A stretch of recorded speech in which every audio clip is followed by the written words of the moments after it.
I hope you enjoyed the first chapter of our new class novel, Beetle Boy. So just to recap, we've got the main character Darkus, and his father has mysteriously disappeared, and he's staying with his Uncle Max, who seems a bit eccentric. He's not used to having people living with him, certainly not children, and they're hoping to solve the mystery of what's happened to Darkus's dad. So chapter 2 is called King Ethelred Hall. Darkus peered through the spike railings that ran along the front of King Ethelred Hall High School. It was an enormous Gothic building with brooding gargoyles sprouting from its many corners. Darkus took in the narrow windows, soot-stained brickwork and graffiti. The playground looked like an exercise yard from a prison film. His old school wasn't perfect, but at least it had a playing field. He hoped this new school would be better than the one he was dumped in for 3 weeks while staying at the foster home. That had been rough. Uncle Max had said that you didn't get to choose which school you went to if you applied at the wrong time. You got sent to a school that had room for you. Darkus had learned that the schools with free spaces tended to be the bad ones. He stared at King Ethelred Hall. If you counted his old one, this was his 3rd school in 5 weeks. 5 weeks since Dad had last walked him to school. Darkus clenched his teeth. He couldn't get upset just before going into a new school. People would stare. He thought about what Uncle Max had said. Grit and determination, he whispered to himself, and taking a deep breath, he walked through the school gates. At morning registration, Darkus was made to stand at the front of the class and introduce himself to a sea of uninterested faces. A tall girl called Virginia Wallace was appointed to look after him. Her hair was pulled into 8 black dandelion clocks, each held tight by a brightly coloured elastic band. She pouted as she looked him up and down, obviously unimpressed with her new duty. Sitting next to her was a small boy who was so pale he looked ill. He wore large framed glasses and had a shock of frizzy white hair. The boy held out his hand and shook Darkus's as he sat down at the empty desk beside them. "Hi, I'm Bertolt Roberts." Darkus mumbled his name, taken aback by the boy's formal handshake and keen smile. At break time, Darkus was the first one out of the classroom. He strode out into the playground, finding himself wandering towards a giant tree. The trunk of the solid oak was tattooed with hearts and names, carved into the bark by knives and compasses, and leaning against it was a muscular boy with a quiff rising from his forehead like a rhino's horn. His shirt was unbuttoned at the neck, framing a chunky gold chain. The knot of his purple and black striped tie hung at his waist. A gaggle of smaller boys clamoured around him, trying and failing to lean against the tree in the same casual manner. "Have you worked out who the losers are yet?" he called out. "Yeah, you don't want to get stuck with Big Bird and Einstein," sneered a red-headed boy with a mouthful of braces. The gaggle of boys tittered. "Want to come for a puff?" the boy with the quiff asked, cocking his head. "No thanks." Darkus walked on. The red-headed boy ran up and fell into step beside him.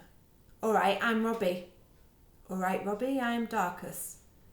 "Yeah, I know. Listen, it ain't clever to turn down an invite from Daniel Dowie, see? You won't get asked twice. I'm only telling you because you knew." "Thanks, but I don't smoke." "Maybe you should take it up." Robbie grinned a mouthful of metal.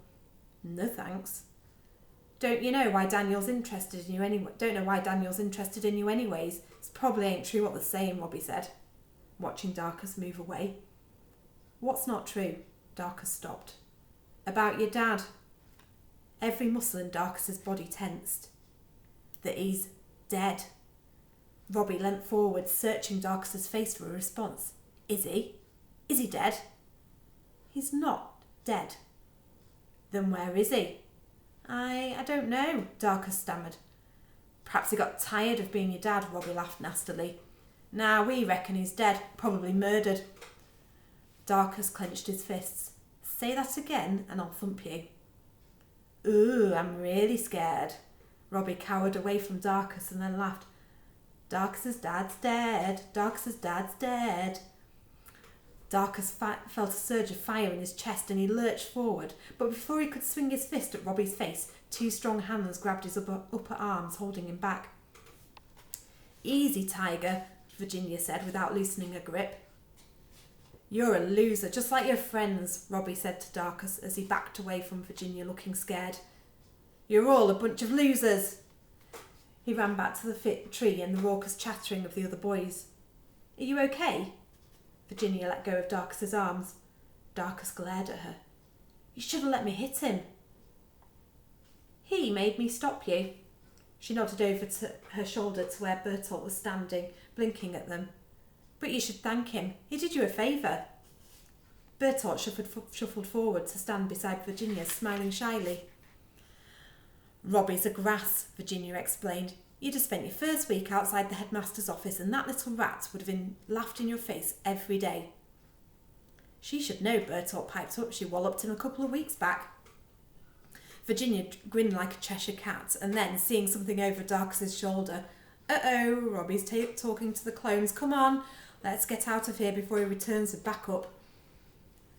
Robbie likes pushing people around, Bertolt explained in a series of squeaks as they hurried away. Virginia clobbered him because he threw me in one of the big bins down Stink Alley and wouldn't let me get out. He stumbled and Darkus caught his arm. Bertolt smiled gratefully. Thanks. There isn't a boy in this school I can't whoop in a fight, Virginia said defiantly. Darkus believed her. Thanks for stopping me, from getting into trouble. If you weren't you, I'd have let you smack him, Virginia growled. Robbie's a weasel. Would you like to have lunch with us? Bertolt asked. Sure, Darkus nodded. Thanks. Bertolt and Virginia were as different as peanut butter and jam, but tight as friends could be. They finished each other's sentences and spoke to each other with looks. Darkus had never made that kind of friend because he couldn't talk about the things in his head. He couldn't explain the chasm of fear that had opened up inside him when Mum had died, or the terrible nightmares he had about Dad. But as he listened to their banter, he envied Bertolt and Virginia's closeness. Virginia had the build of a featherweight boxer and skin the colour of cinnamon sticks. She was loud, animated, and taught 10 to the dozen. As they entered the dinner hall, she told Darkus about her family, her 3 older siblings, David, Sean and Serena, and 2 younger, Keisha and Darnell. I'm the middle child. She pulled her lunchbox from her satchel. Mum says I've got the syndrome. She threw it down on the table with a clatter and slid onto a chair. What syndrome? Darkus asked, sitting opposite. The one where you have to be a famous explorer or sail around the world to get noticed. She's not frightened of anything, Bertolt said proudly as he took out his blue Tupperware lunchbox and sat down beside Virginia. Or anyone. My brothers are why I can fight, Virginia explained, stuffing her mouth with crisps. Sean's always trying to beat me, but he can't, she went on, spraying crisp crumbs across the table. Unfortunately, Bertolt said, one white eyebrow arched with disapproval, she hasn't any manners. Bertolt was pale as chalk, with a neat body and a head that looked disproportionately large due to his springy hair and enormous glasses. Darkus soon realised how he'd got the name Einstein. He was the ultimate science geek. He described his hobby as constructing working prototypes of new inventions that throw fire or explosives. Like Darkus, Bertolt was an only child. He lived with his mother in a compact flat in a block not far from the school. Bertolt nags a lot, Virginia poked him. Hates it when I talk with my mouth full. He has dinner round hours when his mum's working, and that's all I hear. Only pigs eat with their mouths open. She mimicked Bertolt's high-pitched voice. Bertolt blushed, and Darkus, seeing his unhappy face, changed the subject. Your mum works at night? She's an actress, Bertolt explained. Her name's Callista Bloom. Have you heard of her? No, sorry. Darkus shrugged apologetically. No one has. Bertolt fed small bits of Marmite sandwich into the side of his mouth. You won't have seen her on TV unless you watch adverts about people who fall over at work, although you might have heard her. She does the voice of that annoying bunny rabbit on Bazonka's Bath Time. Darkus shook his head, pulling a knotted carrier bag from his rucksack. I don't really get to watch much TV. Mum mostly does theatre. She was in a play when she had me. I'm named after the playwright. Pity she didn't think about how it might ruin your life and get you thrown in bins, Virginia slaughtered. I don't think that was because of my name, Bertolt frowned. I like it, Darkus said. He pulled a spoon from his coat pocket and tore a hole in his carrier bag. It's unusual, but in a good way. Thanks, Bertolt beamed, and then looked puzzled as Darkus dipped his spoon into the hole in the carrier bag. What are you eating? It's my Uncle Max's special fried rice. Try some, it's really tasty. Darkus held the spoon out towards Bertolt. I told him a packed lunch should be sandwiches, but there was no time to make them this morning, so he gave me a bag of rice. Bertolt refused the rice, with a little shake of his head. So, Virginia cleared her throat. What happened to your dad then? Virginia! Bertolt gave her a thump and looked apologetically at Darkus. I'm so sorry. What? Oh, come on. Everybody's talking about it. Virginia threw her hands in the air. If I don't ask, someone else will. It's okay. Perhaps if I tell you, people will ask you about it instead of me, he sighed. I'd like it if they stopped staring at me. You were in the papers and on the news, Bertolt pointed out. That makes you kind of famous. Yeah, well, not anymore. Darkus looked at the table. They can't keep writing about a mystery that has no solution. So, tell us, what happened? Virginia leant in, all ears. There's nothing much to tell. My dad went to work like normal, and at some time in the afternoon, no one knows when, he vanished, Darkus said in a matter-of-fact way. I realised something was wrong when he didn't come home. Bertolt sucked in his breath. There must be more to it than that, Virginia prodded. No one knows what happened, Darkus continued. The police found no clues, and that's all there is to know. My dad just disappeared. Perhaps he's a spy, Virginia suggested helpfully. He could be saving the country from terrorists right now. Darkus shook his head. He's not a spy. He's the director of science at the Natural History Museum. Wow, said Bertolt, his eyes lighting up. I love the Natural History Museum. Do you get to go there a lot? Darkus nodded. In the school holidays. To be better if he was a spy, Virginia grumbled. Tell that to your own dad, Bertolt scolded. Turning back to Darkus, he added, he's an accountant. I'm just saying, if he was a spy, it would have explain the whole disappearing thing, Virginia huffed. I've got to stay with Uncle Max until Dad comes back, Darkus said. That's why I'm at this school. When Dad comes home, everything will go back to the way it was before. What about your mum? Bertolt asked. Why aren't you staying with her? Mum died of pneumonia when I was 7, Darkus replied quietly. Oh no! Bertolt cupped his hands over his face in dismay. That's awful. You think your dad will come back? Virginia asked. I know he will. Darkus felt so certain of this fact that he sat bolt upright. People say he's ran away, or he's dead, but he's not. I know he's not. There was no packed suitcase, no note, nothing's missing, there's no dead body, and he's my dad. I know him. He would never leave me, not like that. He heard his voice become muffled with emotion, and knew if he said anything more he'd cry. He paused and swallowed.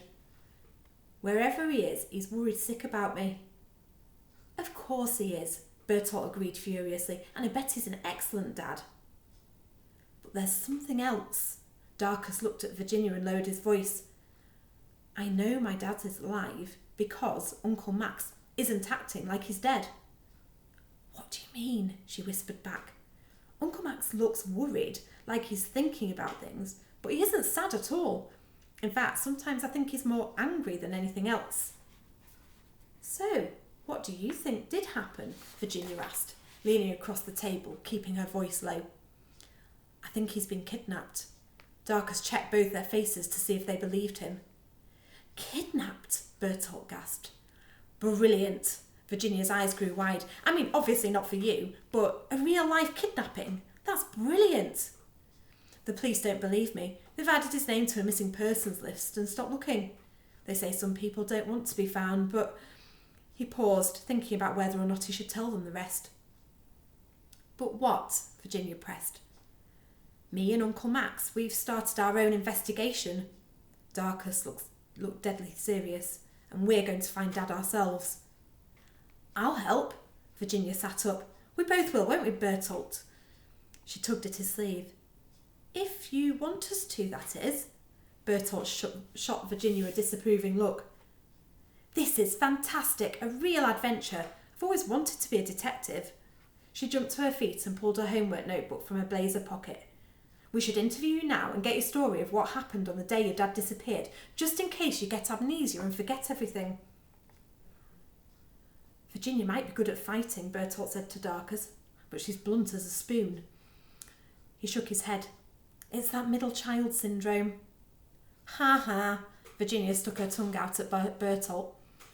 Darkus laughed. It felt good to have people finally believing him.